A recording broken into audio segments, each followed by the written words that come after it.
Alright, so for this problem, we have two bays that are separated by some terrain, and we're going to have a pipeline that's connecting these two bays, and it's going to be transporting oil. A few of the givens are the roughness of the pipe, 0.00015 feet. The length of the pipe is 799 miles. Diameter of the pipe is 4 feet. And the volumetric flow rate is 117 feet cubed per second. The question that we're going to solve is, what is the required pumping power by a single pump in horsepower to transport the oil? So part B says, does the answer to part A provide a realistic result? So, to start this problem, the first step that we want to do is use the energy equation. That is P1 over gamma plus V1 squared over 2G plus Z1 plus the head of the pump, and that's equal to P2 over gamma plus V2 squared over 2G plus Z2 plus the head loss. There's no head of the turbine in here simply because there's no turbine in this problem. That'd be a little redundant just to cross it off. Now there's a lot of variables in the energy equation, but we can knock off a lot of them with a few statements. First statement being that these two tanks, these two bays, are open to the atmosphere. And as we can see, point 2 is here and point 1 is also there. They're open to the atmosphere. P1 equals P2 equals 0 gauge. Therefore, we can knock off P1 and P2. I can also say that V1 equals the velocity at point 2. And those equal 0. This is because these tanks right here are very large. We're talking about bays. So I can knock off V1 and V2. Last but not least, I can also say that Z1 is equivalent to Z2.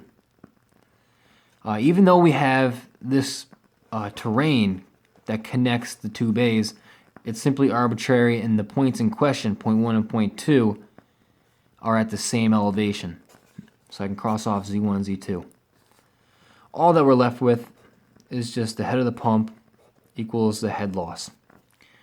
Now, the step to go on from here is to understand that we have a formula for head loss, specifically major head loss.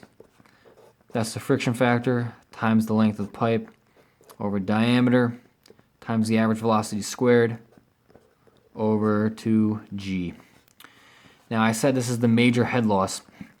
The minor head loss is negligible because the length of the pipe is so much greater than the diameter. So we're only going to be dealing with this. We don't have the friction factor. We have length. We have diameter. Right there, length, diameter. We don't have the average velocity, but we can get it using the volumetric flow rate, and we know G. So the first step we'll do is getting V using the continuity equation and the value for volumetric flow rate. So V equals Q dot over A. V equals, we said 117 feet cubed per second over the area. This is the cross-sectional area of the pipe.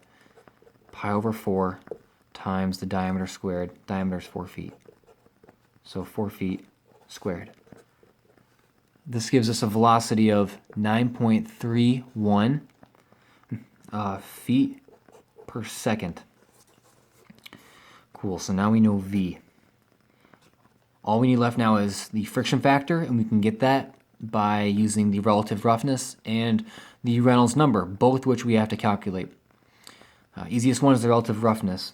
That's simply epsilon over d, the ratio of roughness to diameter. We are given both those values, 0.00015 feet over the diameter, which is 4 feet.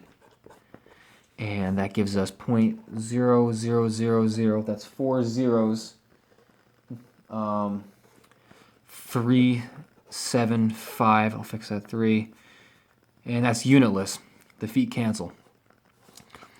I'll box that answer. Also, we need a Reynolds number. That's the density of the fluid times the average velocity times the diameter over the viscosity.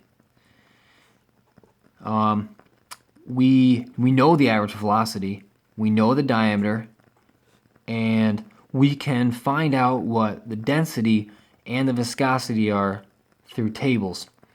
This is oil, and I've looked it up already, so I do know these two values. The density is 1.667 slugs per foot cubed.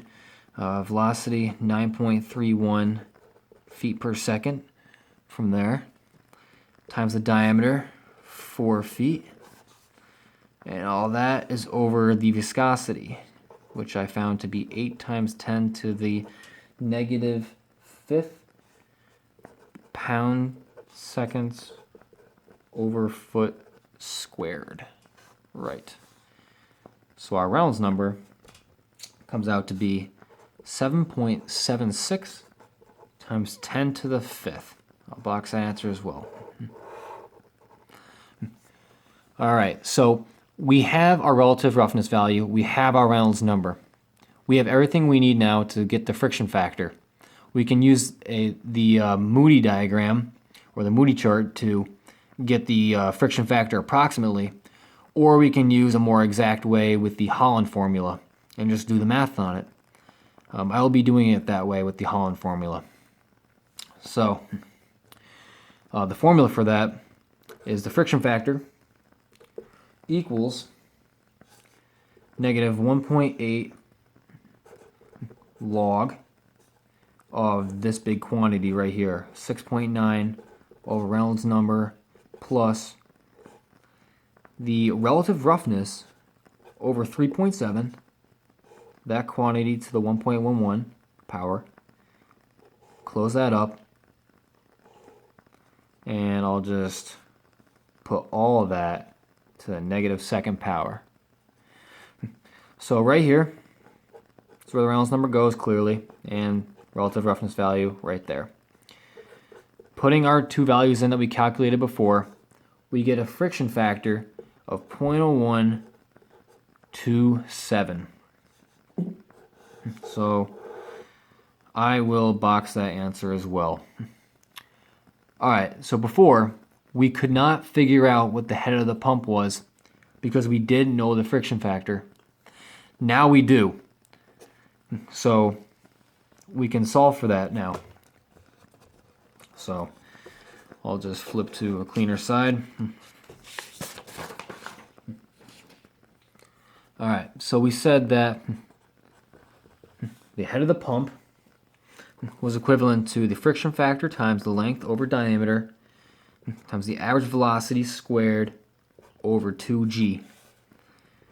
Putting all the knowns in now, we have 0.0127 for the friction factor times 799 miles, that's the length of the pipe, over the diameter, 4 feet. Now before I go any further, I want to change that miles to feet. I want to stick with all the same units. I know that there's 5,280 feet in 1 mile. So then I just need to do times v squared over 2g.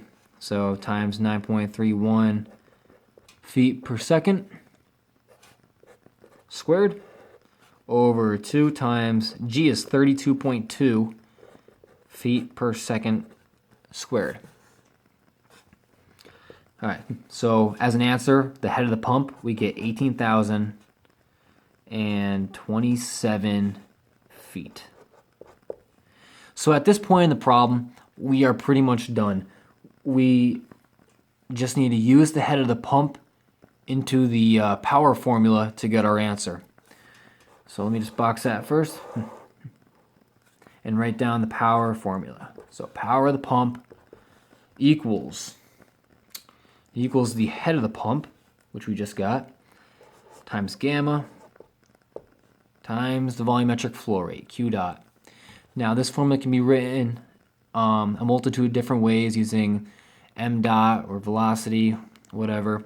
But since we've been given volumetric flow rate, this is the equation that we are using. Alright, putting everything in, we have 18,027 feet. Gamma, that's rho times g, density times gravitational acceleration.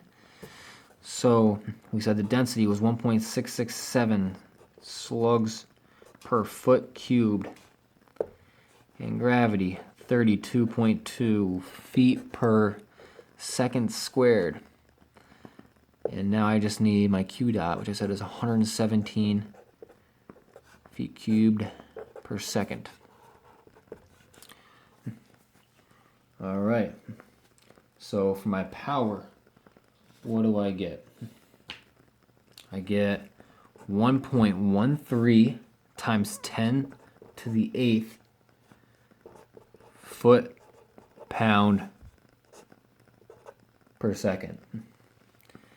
So that's the answer right there. This is the power by a single pump, but I want to put it into a little bit more recognizable units, because the problem actually did ask for it in horsepower right there. What is the required pumping power by a single pump horsepower to transport the oil?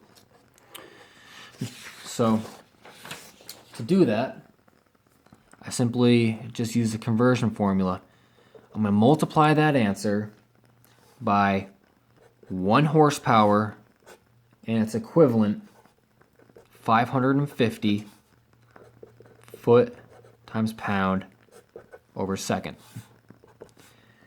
And this gives me 206,000 horsepower. I can box that now. So we've answered part A. That's done.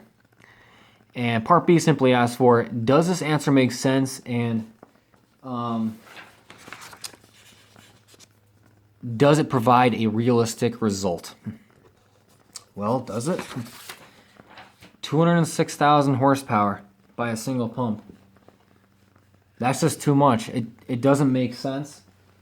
And for this much power, you would need more than one pump. You would need tens of pumps placed along the pipeline. Another way to actually see this is by thinking about the pressure at the pump outlet.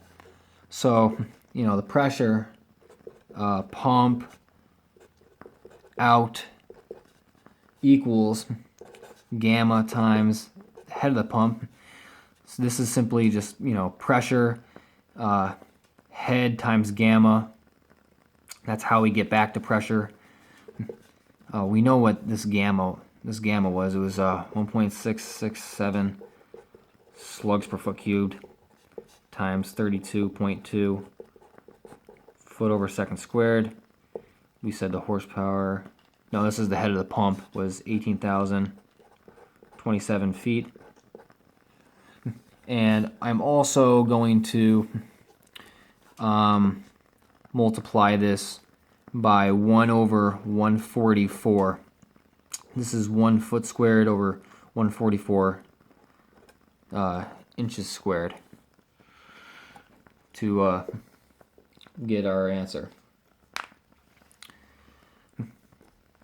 So this quantity comes out to be 6,720 pound per inches squared. That's why I converted it to inches squared, so it could be more easily recognized. So this pressure right here is talking about a 1 inch area surface like this, and almost 7,000 pounds would be on this surface. So you can see that this amount of power that's supposedly required for this single pump is impossible. And once again, if this is the pipeline right here, you would need a pump here, here, here, here, here. And these could actually be like pumping stations. Here, here, here. Where each one of these pumping stations has, say, 3 to 4 pumps. So yeah, there's a lot of pumps. One pump simply can't do this. And question B is done. So B. No. All right, that's the end of the problem, and I hope you understood it. Thank you.